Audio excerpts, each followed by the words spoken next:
This class is the final one in a healthy living series that we are doing in collaboration with Solano Heals. And we are here in Solano County, California. Just for any of you who might be joining from elsewhere, that's what the Solano refers to. And so I just wanted to thank everyone at Solano Heals and express gratitude for their partnership and efforts. It's just been a really great series and we're happy to be a part of it. So this class is also one of many that Sustainable Solano is doing. I'm doing a lot of the classes and we're also having several guest chefs joining us. And it's part of a longer series to raise awareness of local specialty crops that are grown here in Solano County. Specialty crops are basically things that we eat. They are fruits, vegetables, herbs, and tree nuts. There's also some like flowers and things like that, but we're really focusing on the edible food that's grown right here by our local farmers. And I'll talk a little bit more about how to source some of that local food as we go along. This is also part of Sustainable Solano's larger vision to build a more resilient local food system in the county. And there's a lot more information on this on our website, which is sustainablesolano.org. So as I mentioned, I will be talking about our local farmers and maybe even some of the agricultural regions that are here in the county. But I want to also acknowledge and honor the indigenous people who have inhabited and stewarded this land for generations.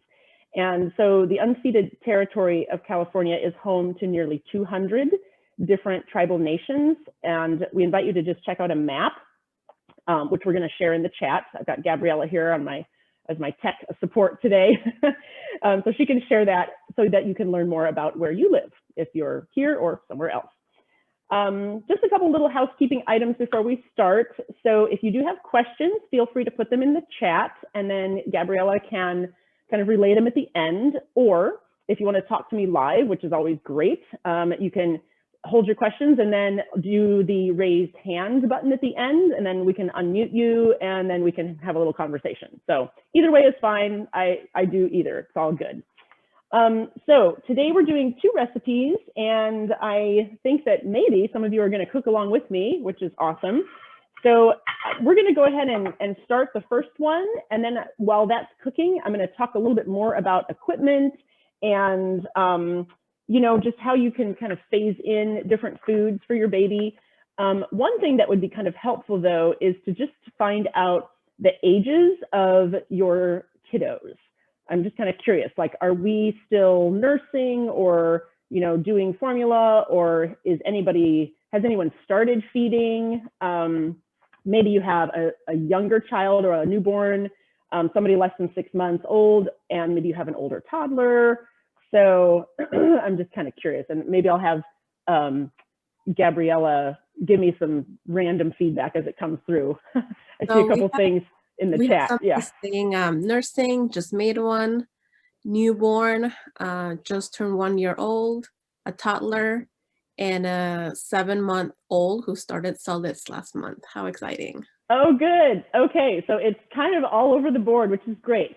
So I have 2 boys myself. They are now ages 7 and 11, which is mind blowing.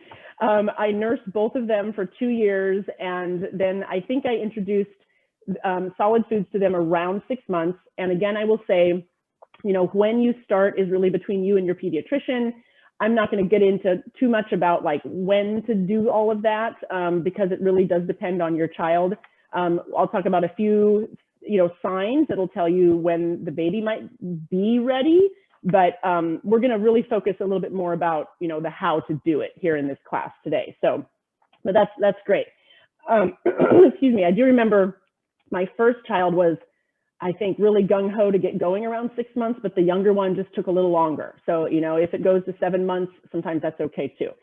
So, all right, good. Well, I'm going to talk a little bit about, some good, solid first foods to give them. And then we'll talk about, how to integrate flavors together. And also, the other thing I wanted to talk about, I'm also going to touch on some uses for some of this equipment, like once they're older, once you have it all done, and then what do you do with some of this stuff?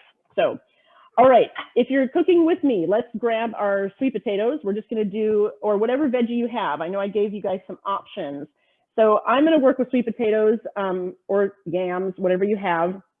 I'm going to do these today. But if you have any other vegetable that you want to use, and I think I sent out a list, you know, you can do asparagus, you can do carrots, you can do green beans, you can do peas, whatever. I'm actually going to show some of the seasonal items which are growing right now, especially peas and asparagus, and give you some tips and tricks on that, just so you can, you know, maybe do that if you want to as well. So for this sweet potato, the first thing we're going to do is I'm actually going to cut off the ends because I feel like it makes it a little bit easier to peel. And I'm also going to have a little scrap bowl right here. So we can save our scraps, the peelings, and make little, this is good for toddlers. You can make little like potato skin chips out of these if you want. And I'll kind of walk through that process. I'm not going to do it all in its entirety today, but I'll explain how to do it. So by getting the ends off, then my peeler can kind of slide off the end of the potato a little bit easier. So I'm going to go ahead and just peel this.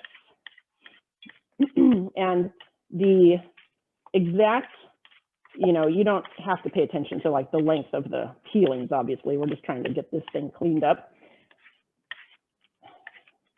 And this may go all over the place. I'm kind of a messy peeler, so they're going to be flying around all over the place. What I did do before I started, also, in addition to my little scrap bowl here, is underneath my cutting board, I have like a shelf liner. I'll show you what they look like. I have a few of them. So it's these things, you know, that you stick like on shelves to keep things from slipping around. And so that's exactly what's going on under my cutting board. That way, when I do start cutting, my board is not sliding all over my counter.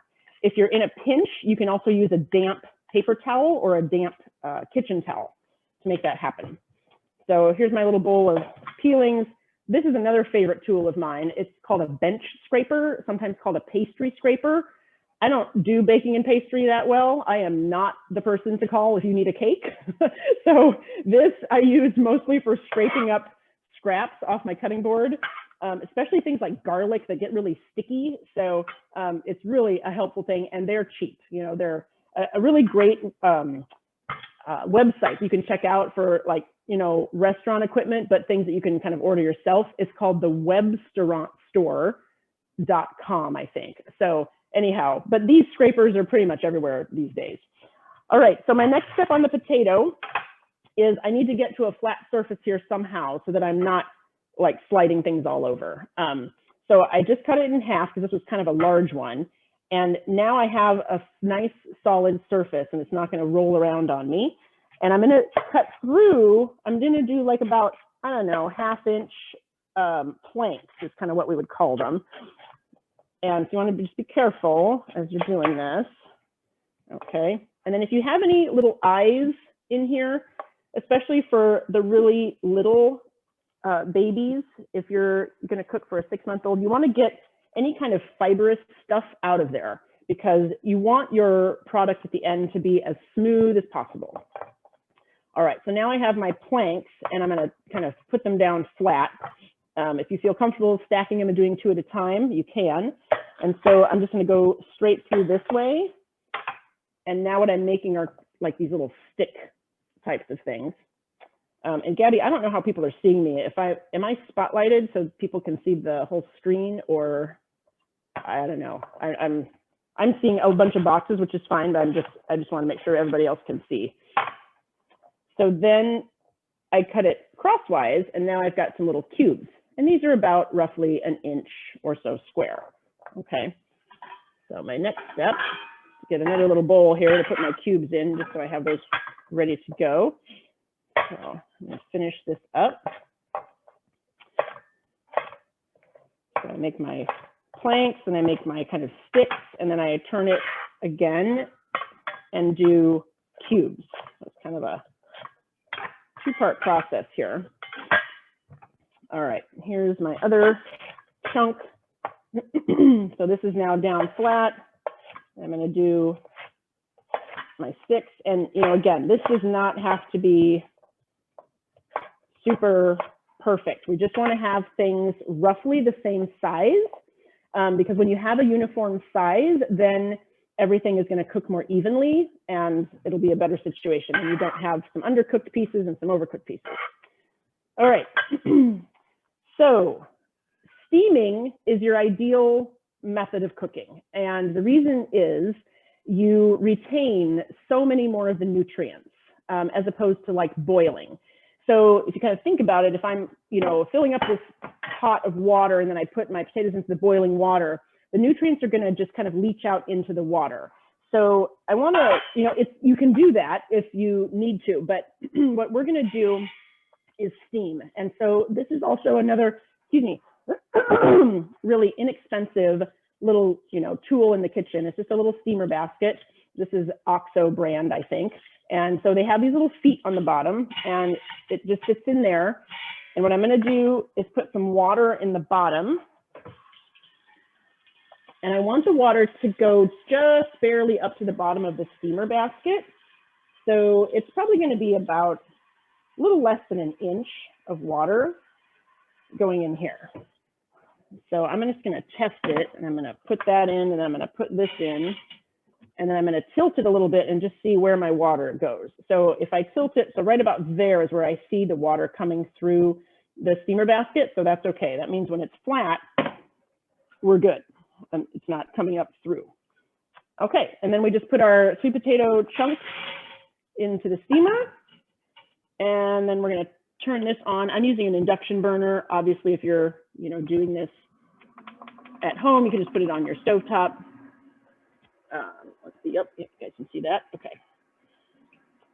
Okay, so then the other thing you want to check for is just make sure that your veggies are in kind of an even layer. And again, it's kind of for that uniform cooking process. We want to make sure that, we don't have them all piled up on one side and nothing's on the other. So that all looks good. And my heat is on high.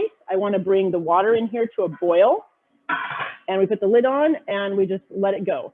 So while this is getting started, I'll just kind of show you some other veggies and how you can work with them. What I'm going to look for, let me back up. What I'm going to look for on the sweet potatoes are, I want it to be really pretty soft. So to test that, you could use a little paring knife or you could use just a fork. And we want this to be able to slide in really easily. So we don't want it to be mush quite yet, but we want it to be very tender. So I'll just have that ready. So asparagus is growing right now. And for those of you that have some slightly older kids, I mean, older meaning like closer to 7 or 8 months, asparagus is a good thing to introduce. Carrots are good for that age. Peas are good. Green beans are good. The ones that you want to just start with would be things like banana, avocado, the sweet potatoes, and like your rice cereal, and maybe some cooked pears and some cooked stone fruits like peaches and what else? Nectarines, that kind of thing. So those are the ones you want to start with. And some people will talk about, maybe you've heard like the 4-day rule or something like that. Again, talk to your pediatrician about how long you should wait before introducing a new food, just to check for allergies. So what you want to do is maybe start them with sweet potatoes, feed them only sweet potatoes along with the breast milk or whatever it is you're doing. And after, if there's no reaction and everything's good after about, at least 4 days, but some people will argue go longer. So again, talk to your pediatrician. Then you switch to a different food like the avocado. Feed them just the avocado along with the breast milk or formula, and then see how that goes. So then once you that's kind of how you build, right? You want to do one at a time. And then if there's no reactions, then you're kind of good to go. So, all right, back to the asparagus. So I got a little sidetrack there. So the asparagus has got a little bit of a white end here on the bottom, and then it's, the rest of the stalk is here. And so in order to trim this, what you do is you just kind of start to bend it. You want to hold onto the white bottom end really firmly, start to bend, and what will happen is it'll snap. And what's good is that it'll snap right in the spot where the rough base kind of separates naturally. So we'll set that aside. So that's kind of how you can prepare it. Now, some people will say, oh, that kind of wastes some asparagus. You could peel.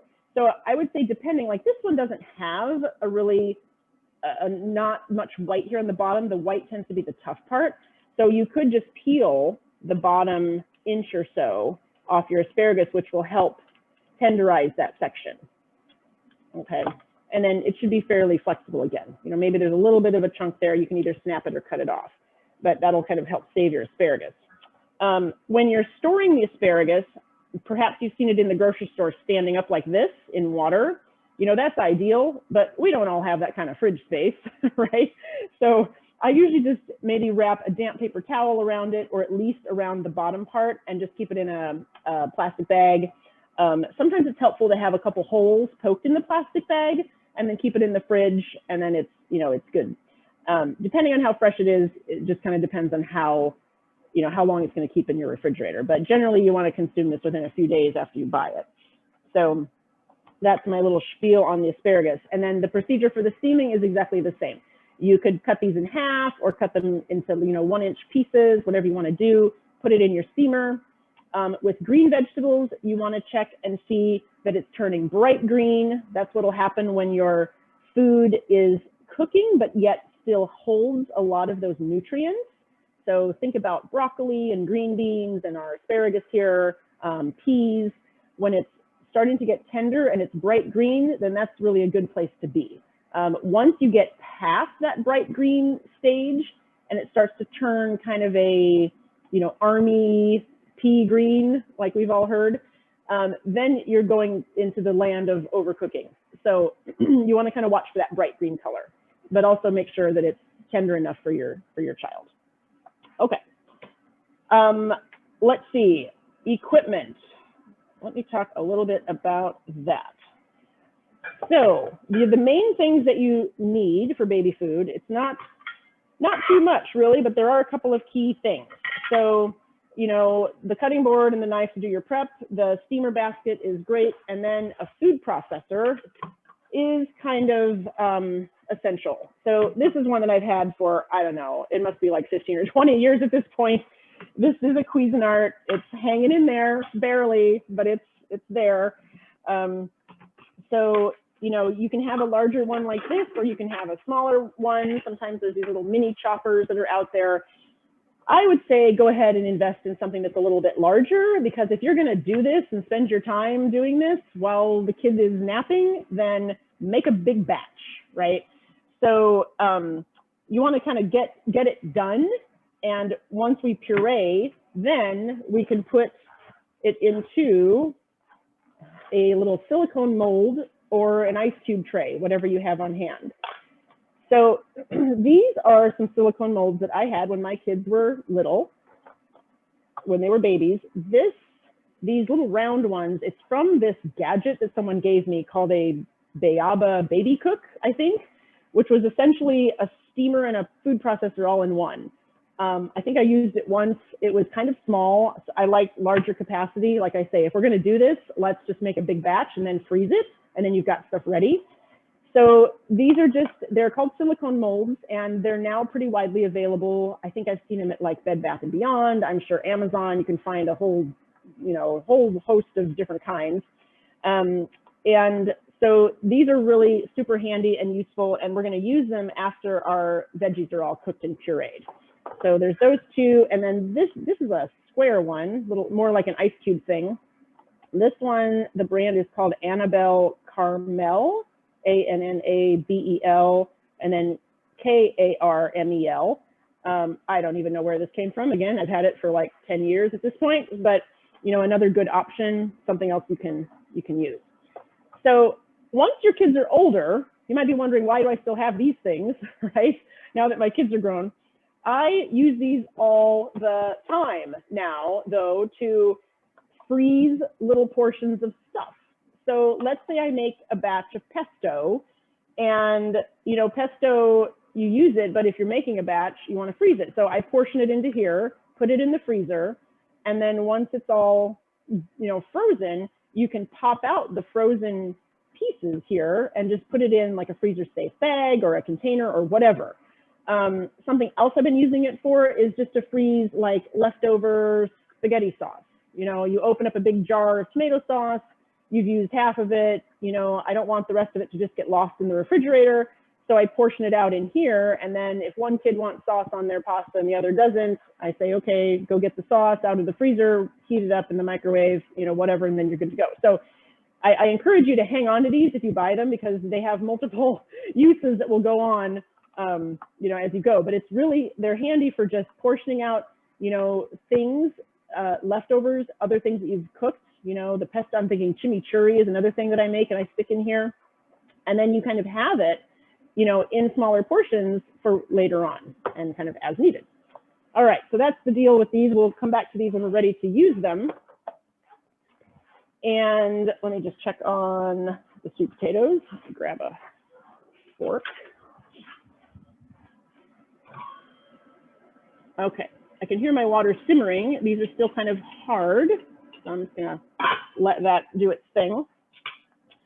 All right, another vegetable that I wanted to show you are fresh peas. So these are called shelling peas. This is what gets turned into the bag of frozen peas that we find at the grocery store. But right now, these are growing in season. So if any of you are going to farmers markets or, you know, getting a CSA box or something and they show up, then I just wanted to kind of show what you can do with them. So now this is a bit labor intensive, but if you have a toddler or a slightly older kid or maybe another family member around, this is a great job for them. My 7-year-old loves the peas when they show up. So all you do is you kind of twist, and what'll happen is it'll just kind of split open right here at the seam. And then you just scoop out with your thumb the little peas. And so these are just, you know, the green peas that you would have, you know, from the bag. But right now they are growing and in season. So again, you know, do we all have time to stand here and shell peas? Maybe not, but it's a good task for an older kid if you have one around. And my son will just eat these raw. So it could be a snack and an activity all in one, which is kind of good. Or you can, once they're shelled, you want to cook them fairly quickly. I would not keep them more than a day in the fridge. They are rather perishable. So once you've shelled them, you know, just have a plan to cook them and use them. But if you do want to find them and do this, it's the same method as we're doing with the sweet potatoes over here. Shell the peas, put them in your steamer, and then let it go once they turn bright green. You know, give it a test, give it a taste. If it seems soft enough, then you're ready to puree. So, all right, those are my two little seasonal veggie highlights I wanted to, oh no, I'll go back to the spinach later. Okay. Now, well, this is going to take a few more minutes, so let's go to our other recipe, which is good for toddlers and for when your kids are like really comfortable with picking up and eating. But this is definitely a recipe for older kids. It does have nuts, so be aware, you know, if there's any concern about a nut allergy, you want to make sure that you've completely cleared that and talked to your doctor about it, and then you can get going with this. So these are little bonbons, which are basically like little cheese balls, and they're really kind of handy and good for toddlers to eat. So we're going to start with about a cup of walnuts, and these walnuts I did toast, so I'll show you how I did that.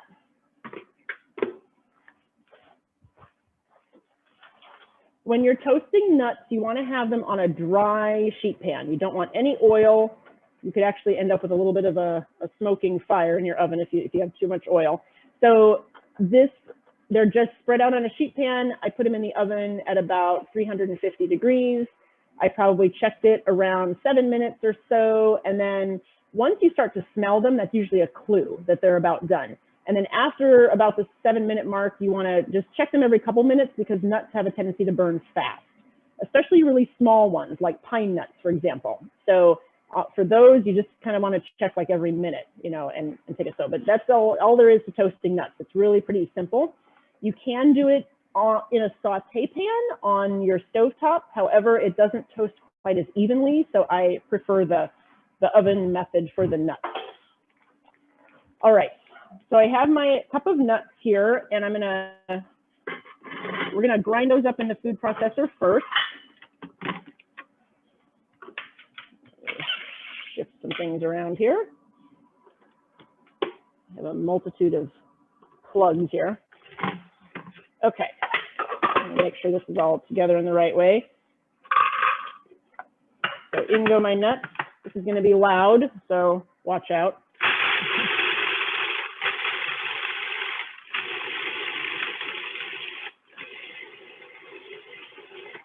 Okay, so if you're doing this with me, you want to have it pulverized and pretty tiny, but we don't want to make we don't want to make walnut butter. So what'll happen is if we keep going, it's just going to turn into like the consistency of peanut butter, which is what we don't want. So sometimes it helps to pulse, which is just kind of going, you know, back and forth like this.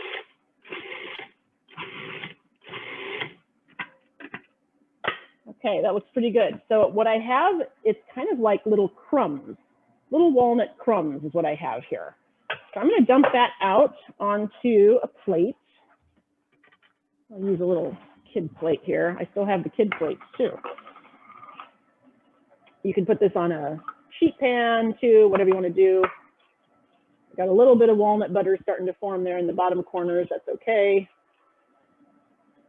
But I've got my little crumbs here ready to go. Okay, so there's my little crumb mixture.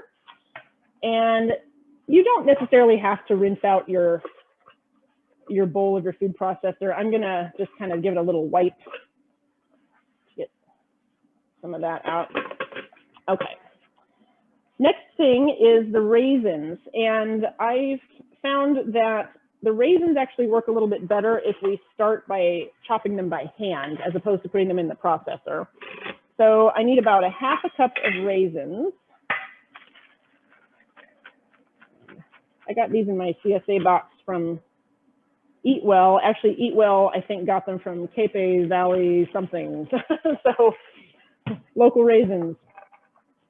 All right, here's my raisins, and I see some steam happening over here, so that's good. Let me grab another towel just so I can check the potatoes, see what's happening in here. All right, these are coming along. Some of the larger ones are still a little bit resistant to my fork. So I'm gonna turn my heat down just a tad, but they're close. We'll be to that in a second. All right, so now with my raisins, I'm just gonna give these a chop to break them down a little bit before I put them in my processor. And they are a little sticky.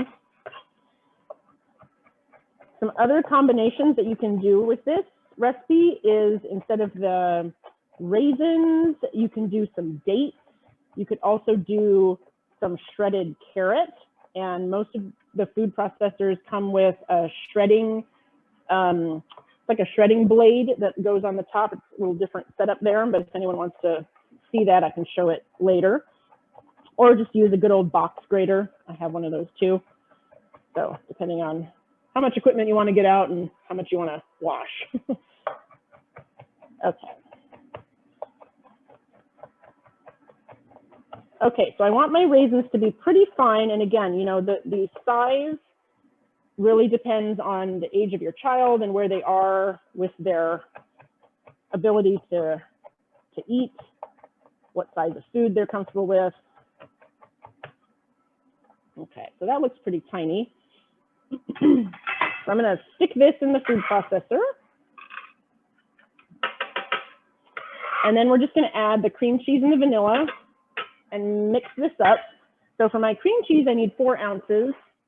That would be half of one of those little rectangular packages. I do not have a rectangular package. I have this little thing in the tub. So I'm going to actually weigh it just for fun using a digital scale. So if anybody has, you know, these, you're welcome to use this. If not, you can just eyeball it. So, but just for fun, I thought I would show you how this goes. So what I've done is I zeroed in my scale. So I put the bowl on first and then turned it on. And so now it's at 0. And so I'm just going to drop in my cream cheese until I get to 4 ounces, which is probably about half of this. There we are.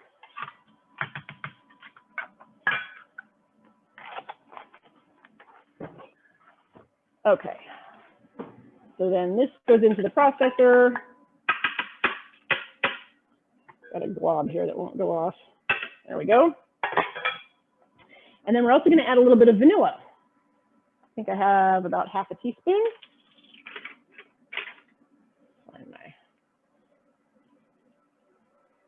All right, that goes in.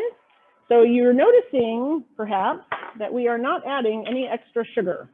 You know, the sweet is going to come from the raisins. If you do the dates, it comes from that. You know, kids really don't need all that extra sugar in their diets. So we're going to use naturally occurring sugars from the fruit. All right, so here we go.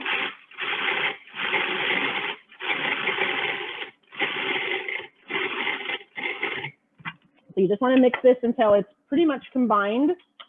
It's sometimes I have to kind of redistribute the stuff in here, and then I'll give it another little whirl.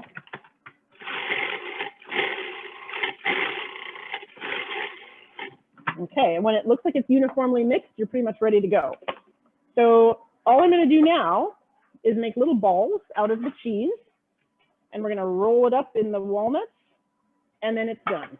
So again, this is kind of a fun, messy, but fun little job. So I can do kind of marble size. It's hard to see what I'm doing, but everything's light. You can, you know, whatever size your child can handle, you can make these as tiny as you want. And so there it is. I just make these little balls and I can line it up on my sheet pan. If you guys are doing this at home with me, feel free to keep going. I'm gonna move on to something else. So anyhow, that's all there is to it. And again, you can play around with substituting different fillings instead of the raisins. One good thing about these is that they freeze really well. So once you get a bunch made, you can leave them on a sheet pan if you want, or put them on like a little shallow tray or shallow Tupperware thing, put them in the freezer. And the good thing is that the texture doesn't really change that much once they're frozen. So, you know, they're still going to be soft. So you can pull them straight out of the freezer, give it 5 minutes, and then hand it over to your child. You don't have to do any of this defrosting, you know, routine. So that's all there is to the bonbons. Pretty simple. And again, feel free to put in like some grated carrots and some dates or whatever you'd like. All right, let's return to the sweet potatoes. I'm going to set this aside.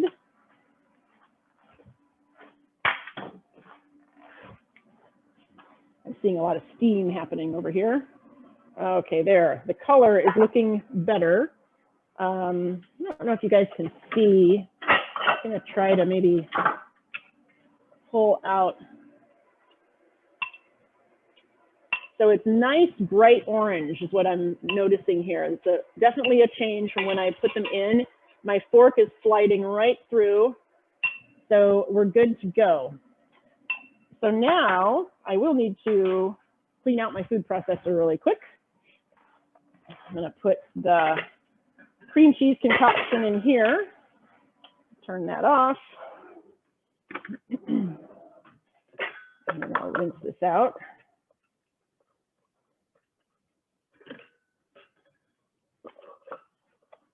Okay. There we go.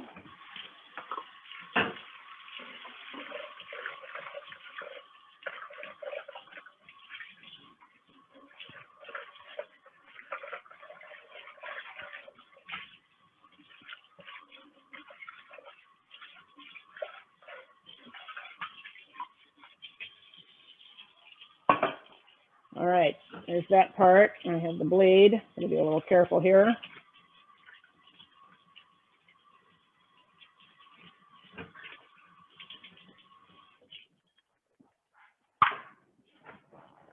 Okay, and I think my lid stayed fairly clean, so we're gonna go with it. All right, so now the next step on our steamed vegetable is the pureeing, which means we need our food processor. This particular steamer has a little top here where you can use a fork to lift it out. That way you're not trying to reach in too far and burn yourself. Okay, so here's my potatoes. We'll start with these. And this is some kind of an aluminum, so it gets warm, but as you can see, I can touch it and it's not gonna burn me. So just wanna shovel those into there. one there. All right. Okay, same routine. I'm gonna puree.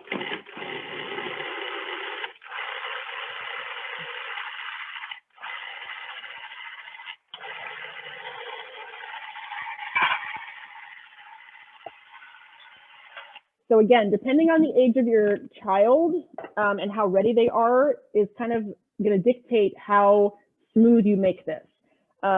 If you need to thin it with additional water, you can. There was some water that kind of went into the potatoes with the steaming process. So this does, look pretty smooth to me, but, just depending on, some potatoes are different than others, different varieties are kind of more starchy. So you just kind of have to use your judgment. What you could do also is when you're ready to serve this is to thin it down with a little bit of breast milk also. That's really a good thing. And sometimes people encourage that because the babies are already used to that flavor. And so when you're just adding things to that flavor of breast milk, it might make them a little more apt to try those new foods. So once I have my puree, then we're ready to load it into our molds. And let's see, we get another spoon here. So just to be clear, I'm not going to add the breast milk to this though. This, you can add water to this to thin it. So you only really want to add the breast milk to thin it after you've frozen it and you've pulled it out and you're ready to serve. So if anybody has, milk in their freezer, I know I did, so good use for that. So this is basically our last step. And, another thing is, we don't have to add any salt, especially for those beginning eaters. We're not adding anything complicated. This is just the veggie. Just let them eat the veggie. Sweet potatoes have a lot of vitamin A, along with, I think, manganese and vitamin C. Any orange vegetable tends to have vitamin A, kind of like carrots, be another good one. Winter squash, like butternut squash, or kabocha squash, acorn squash. Those are all really good sources of vitamin A. So anyway, so on and so forth. Once you get this filled, I have probably room for a little more, but we'll keep going here. So once these are filled, then you want to kind of let it cool a little bit before you put it in your freezer. One thing that I could do, and I'm going to talk a little bit about food safety and temperature right now too. This kind of seems like the moment. If you are making a large batch, it is really important that you get things from hot to cold quickly. So especially if you're working with thick things like potatoes. That's kind of one of the reasons why I wanted to do the potatoes today. So let's say I did I'm doing like 3 batches of this and I've got like tons of sweet potatoes everywhere. So the rule that I would have learned, that I did learn in the culinary field, is that you want to get your hot food from 140 degrees to 70 degrees in 2 hours. Now that seems like a really long time, right? But if you have kind of a big pot of these, it takes longer than you think. So what you want to do is spread out your potatoes or your chili or your, let's see, what else? Anything that's like really kind of thick like that. I mean, chili is a good example, right? So you want to get it into like a casserole pan or some kind of large, pan or container where it'll kind of like spread out the surface area and then it'll cool down faster. And then your job is to kind of stir it from time to time to keep the, to keep the cooling process going. Then after it gets to 70 degrees, you need to get it from 70 to 40 in 4 hours. So 40 or under would be the temperature of your refrigerator, and 70 is about room temperature. So, it seems like you have this really long amount of cooling time, but if you're working with, thick foods, you just want to be careful and aware that you want to get it from hot to cold, within these certain parameters and time frames. But then once it's frozen, so let's pretend I have this all filled and it's kind of, room temperature, and I'm getting it into my freezer. We just put the lid on. Now it's ready to go. However, one more thing that I would like to do is label and date. So I tend to keep a roll of painter's tape, this blue stuff, in my little kitchen drawer over there, and a Sharpie handy at all times. And so I'm just going to label this what it is, you know, sweet potatoes. Maybe I'll abbreviate and I'll put today's date. I don't even know. Is it the 16th? Sounds right. Close enough. And then in it goes into the freezer. And then once this is frozen, I can take it out and I just pop out. I don't have one. I'll show you my tomato sauce that I have here. So here's my tomato sauce, which I froze. When did I freeze it? On the 4th. So this is already frozen, as you can see. Nothing's happening here. You want to just push down in the middle down here, or sometimes I just push it against like the edge of my counter, and then it'll just pop out. And here's my solid chunk of food. So then if I'm ready to defrost, I recommend using glass, not plastic, if you're using a microwave. Plastics, I'm just very suspicious of plastics. You know, they could leach into the food. So I'm a big, you know, advocate of using glass at all times when you're feeding your babies. So then this could go into the microwave. You can defrost it however you want. Another thing you can do is if you're planning ahead, or thinking ahead rather, is you can pull this out a day ahead of time, put something on top of it to cover it, and then put it in your fridge and then let it thaw out by itself for a day before you actually serve it.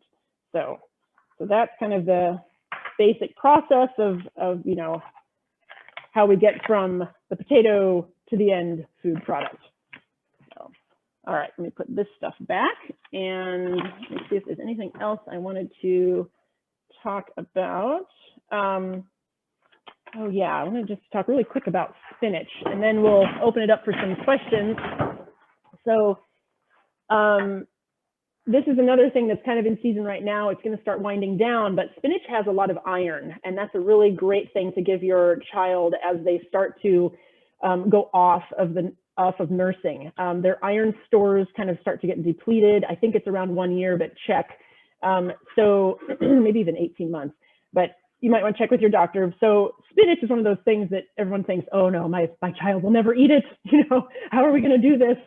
So first, just to wash it, you want to put your greens in a big giant bowl of water. And I'm not going to fill this all the way up in the interest of time, but let's say I have it all filled, and then I want to slosh my loose spinach around in here. What'll happen is that the dirt and any grit will sink to the bottom of the bowl and the leaves will float.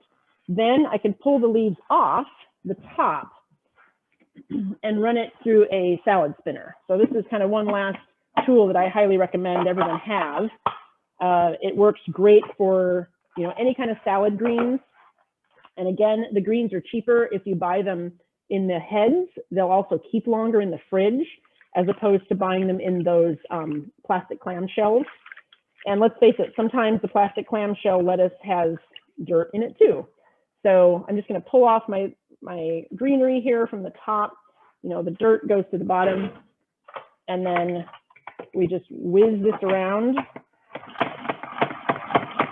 like so, and then the water will just kind of go down to the bottom, and then you're left with, you know, your somewhat dry greens. I just kind of slowed it down there. So, so the other thing is you want your greens to be really nice and dry as possible. Sometimes when I'm done spinning, I flop them out onto a kitchen towel that's on the counter and just kind of let them air out a little bit more. And then to store, I'll stick them in a container with some paper towels layered. So how do we get our kids to eat the spinach? So we would prepare it the same way. If you're doing the steaming, you can put it in your steamer basket. Spinach tends to have a lot of water, so you want to squeeze it dry before you puree it, or you can leave a little bit of liquid in. What I used to do is once I have my spinach pureed, you know, and it's in my little freezer containers here, I would pop it out and mix it with eggs and make the green eggs. You can mix it in with like ricotta cheese and make little ricotta cheese balls with the spinach. Something that I did just the other day with my kids is I put a handful of spinach into a smoothie, which had yogurt, bananas, blueberries, a little bit of orange juice. I think that was it. So the blueberries kind of hide the spinach leaves. And to be honest with you, banana masks about any kind of, you know, flavor that you could think of that they may not like. So think about that. Banana plus greens equals banana. So anyway.